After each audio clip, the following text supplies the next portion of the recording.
ఎప్పుడూ కుకింగ్ వీడియోసే కాకుండా ఈరోజు అనమాట సాటర్డే వ్లాగ్ అయితే మీకోసం షూట్ చేసేసా.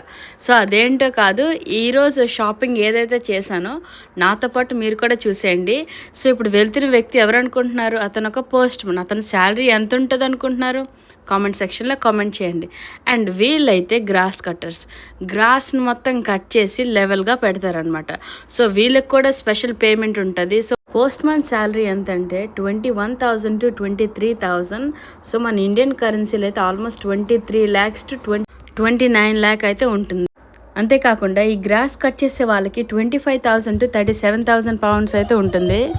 మన ఇండియన్ కరెన్సీలో అయితే 30 lakhsతో స్టార్ట్ అయ్యి 47 lakhsతో అయితే ఎండ్ అవుతుంది. యూకేలో ఉన్న వాళ్ళకి ఇండియా మిస్సింగ్ ఫీలింగ్ అయితే చాలామందికి ఉంటుంది.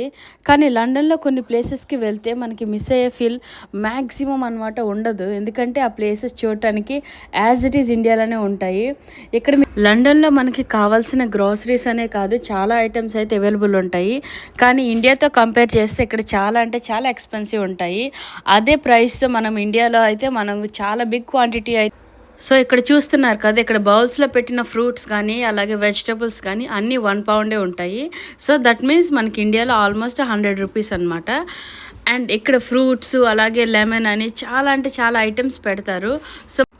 సో ఈ గ్రాసరీస్ బిహైండ్ ఏదైతే ఉందో అదే బుచ్చర్స్ అనమాట. సో అది కూడా నేను వీడియో తీసి పెట్టాను. బట్ నెక్స్ట్ అప్కమింగ్ వీడియోస్లో అయితే మీకు చూపిస్తాను. ఇంకో స్ట్రేంజ్ థింగ్ ఏంటంటే యూకేలో రోడ్స్ క్రాస్ చేసేటప్పుడు ఈ బటన్ అయితే ప్రెస్ చేయాలి. సో దీన్నే పెడిస్ట్రియన్ క్రాసింగ్ అంటారు. రెడ్ సిగ్నల్స్ ఉండేటప్పుడు క్రాస్ అవ్వకూడదు. గ్రీన్ సిగ్నల్ ఎప్పుడైతే చూపిస్తుందో సో మనకు ఒక బజర్లా వస్తుంది అనమాట. అదే టైంలో రోడ్ని అయితే మనం సేఫ్గా క్రాస్ అవ్వాలి. ఇదిగోండి ఇప్పుడు మీకు చూపిస్తున్నాను కదా, ఇది అఫ్ఘాన్ బజార్ అంటారు. సో ఇక్కడ చాలా వెరైటీస్ అంటే మనకి అరౌండ్ ద వరల్డ్ అనమాట. ఫ్రూట్స్, వెజిటేబుల్స్ అలాగే చాలా ఐటమ్స్ అయితే ఇక్కడ దొరుకుతాయి. నెక్స్ట్ మన ఇండియన్ మార్కెట్లో అయితే అన్నీ దొరుకుతాయి. ఫ్రూట్స్ దగ్గర నుంచి వెజిటేబుల్స్ అలాగే ఆకుకూరలు అన్నీ దొరుకుతాయి. కానీ ప్రైసెస్ అయితే చాలా అంటే చాలా ఎక్స్పెన్సివ్ ఉంటాయి. ఇక్కడ చూసారా, లాంగ్ బీన్స్ అలాగే పపాయ, ఆమ్లా అండ్ సపోటా కూడా ఉన్నాయి. జాక్ ఫ్రూట్, కొన్ని ఐటమ్స్ అయితే మనం బై చేయగలం, ఎందుకంటే అది ఎప్పుడు ఆఫర్లో ఉంటాయి కాబట్టి. మరికొన్ని మనం వెయిట్ చేసుకుంటే ఎవ్రీడే ప్రైస్ అయితే మార్కెట్ బట్టి అప్ అండ్ డౌన్ అవుతుంటుంది. ఇది చూసారా, క్యాబేజ్ ఎంత పెద్ద సైజులో ఉంది. దీని ప్రైస్ ఆల్మోస్ట్ మనకి 300 రూపీస్ అయితే పడుతుంది.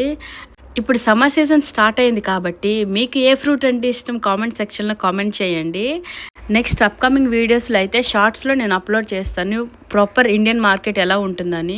ఇంతకీ వీడియో చూస్తున్నారు కానీ లైక్, షేర్, సబ్స్క్రైబ్ మాత్రం మర్చిపోకండి. అండ్ కామెంట్ కూడా చేయండి.